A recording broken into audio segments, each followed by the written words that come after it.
വീണിടം വിദ്യയാക്കുവാനായിട്ട് ഒരു പ്രത്യേക കഴിവുള്ള വ്യക്തിയാണ് ബോച്ചെ എന്ന് നമ്മൾ പലപ്പോഴും കണ്ടിട്ടുള്ളതാണ്. ബോച്ചെ ഹണി റോസ് ഇഷ്യൂവിൽ തൻ്റെ ഇമേജിന് കാര്യമായ കോട്ടം സംഭവിച്ചിരിക്കുന്നു എന്ന് ബോച്ചെ ഇപ്പോൾ മനസ്സിലാക്കുന്നു. ഇപ്പോഴിതാ ഇന്ന് ബോച്ചയുടെ ഏറ്റവും പുതിയ ഷോറൂം ഉദ്ഘാടനത്തിന് വേണ്ടി എത്തിക്കുന്നത് കുംഭമേളയിൽ വൈറലായി മാറിയ ചാരക്കണ്ണുകളുള്ള മോണാലിസ എന്ന പേരിൽ അറിയപ്പെടുന്ന ആ വൈറൽ ഗേളാണ്.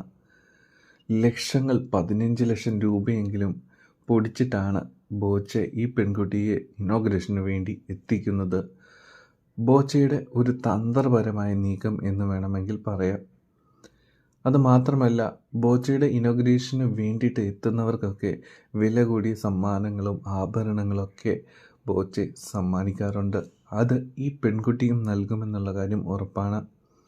എന്താണെങ്കിലും തൻ്റെ കോട്ടം സംഭവിച്ച ഇമേജിനെ തിരിച്ചു പിടിക്കുവാൻ വേണ്ടിയിട്ട് ശക്തമായ നീക്കങ്ങളാണ് ബോച്ചെ നടത്തിക്കൊണ്ടിരിക്കുന്നത്. കമൻറ്റ് ബോക്സിലൂടെ ആളുകളൊക്കെ പറയുന്നത് ആ കുട്ടിയുടെ വിദ്യാഭ്യാസത്തിന് വേണ്ടിയിട്ടും ബോച്ചെ എന്തെങ്കിലുമൊക്കെ ചെയ്യണമെന്നാണ്. എന്താണെങ്കിലും ബോച്ചയുടെ ഈ തന്ത്രപരമായ നീക്കത്തെ നിങ്ങൾ എങ്ങനെയാണ് കാണുന്നത്?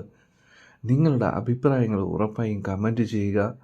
നമ്മുടെ ചാനൽ ഇഷ്ടപ്പെട്ടെങ്കിൽ സബ്സ്ക്രൈബ് ചെയ്ത് സപ്പോർട്ട് ചെയ്യുക. Take care.